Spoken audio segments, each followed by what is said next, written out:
Welcome to The Edge Academy, an underground research channel that will break and expose the truth behind all the mainstream media outlets, from UFO cover-ups that have existed over the past 70 years and exposing the true nature of their agenda, from the Antarctic mysteries, the North Pole, Garden of Eden to the edge of the Earth. Sign up today, subscribe, and find out things you never knew even existed.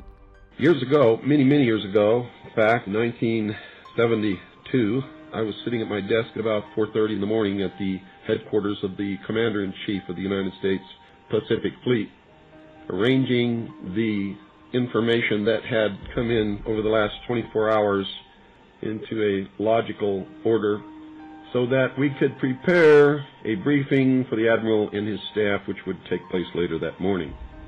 Among the papers I found on my desk was a document entitled Operation Majority, and it was not the entire paperwork involving this operation, but was merely a synopsis of the operation and projects contained under it. One of these projects was called Project Red Light. The purpose, according to this document, was to back-engineer captured extraterrestrial technology for adaptation into the United States space program. Now, I have since come to believe that the extraterrestrial portion of all of this is nonsense, but that the technology is real. I believe that many of us were shown these documents over the years so that later we would talk about it. I mean, how can you keep the existence of extraterrestrials, if they were real, a secret? And how could anyone keep quiet knowing that they had seen documentation, official government documents labeled top secret, that expressed that these extraterrestrials were real and had visited this Earth?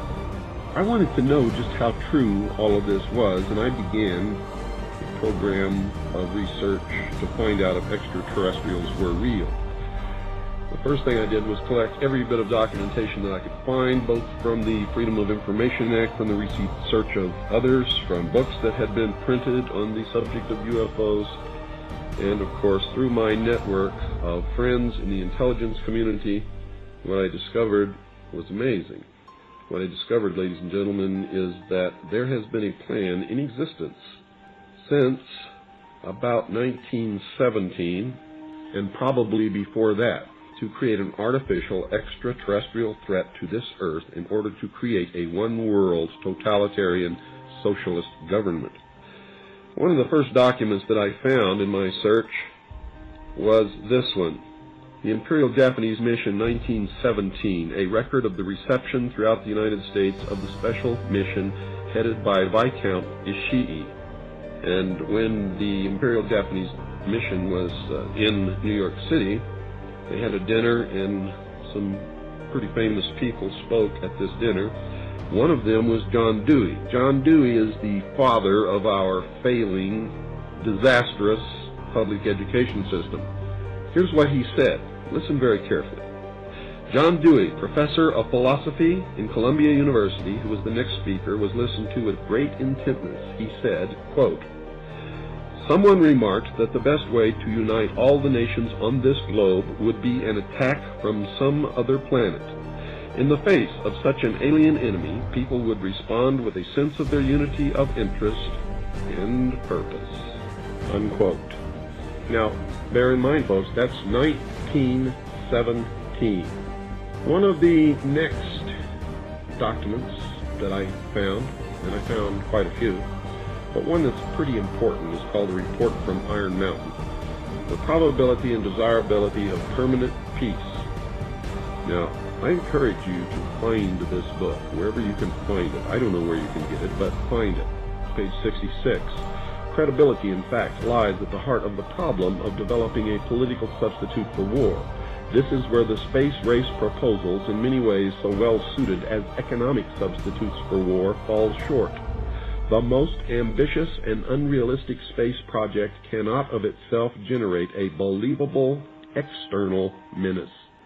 It has been hotly argued that such a menace would offer the last best hope of peace, etc., by uniting mankind against the danger of destruction by creatures from other planets or from outer space.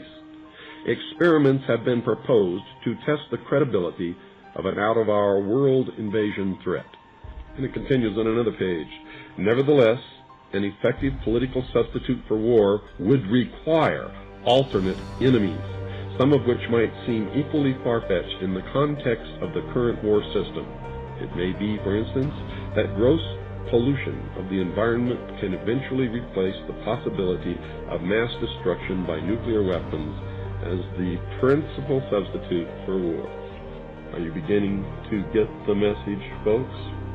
Poisoning of the air and of the principal sources of food and water supply is already well advanced, and at first glance would seem promising in this respect. It constitutes a threat that can be dealt with only through social organization and political power.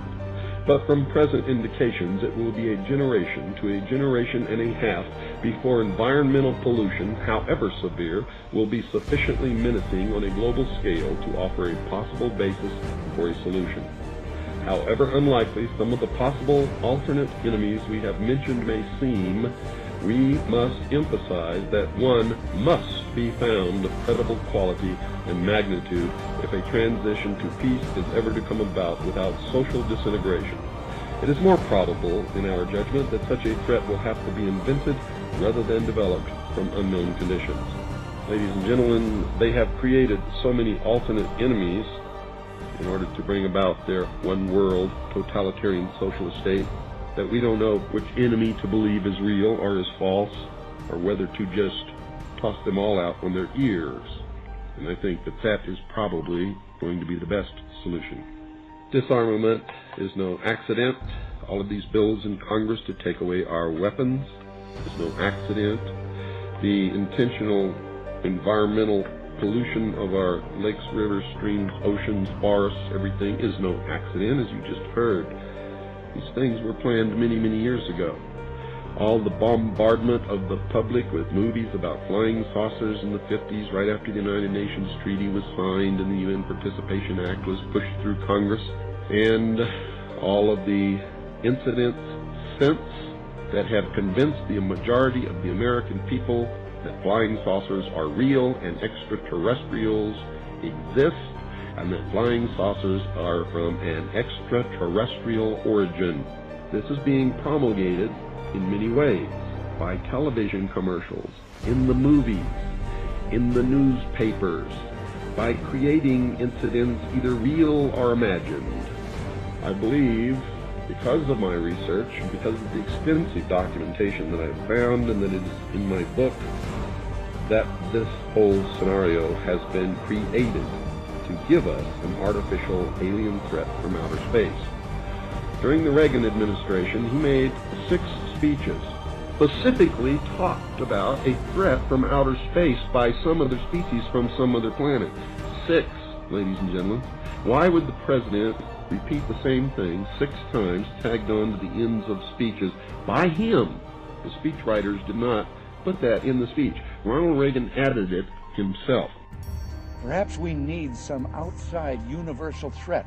I occasionally think how quickly our differences worldwide would vanish if we were facing an alien threat from outside this world. And yet I ask you, is not an alien force already among us? What could be more alien to the universal aspirations of our peoples than war and the threat of it? This was a powerful suggestion to implant into the minds of the people of the world that there really is a threat from some other species, from some other planet to this Earth. Now, you people out there have been ignoring the UFO phenomenon for too long. It has all the earmarks of the most successful, most sophisticated mind control operation in the history of the world, and you are ignoring it. What better way to implement a plan to bring about a one-world government than to create the possibility in the minds of the people of the world that we are being threatened from some other species, from some other planet, and do it in a way that if anybody questions it or challenged it or wants to talk about it publicly, that they are ridiculed. And the ultimate goal is to make the earth look very small, to present the people of the world with an external threat to this earth, a superior race from some other planet, vastly superior to us in intellect, philosophy, and technology, in order to cause the dissolution of nation states, the dissolution of all existing religions, and the formation of the world totalitarian socialist government.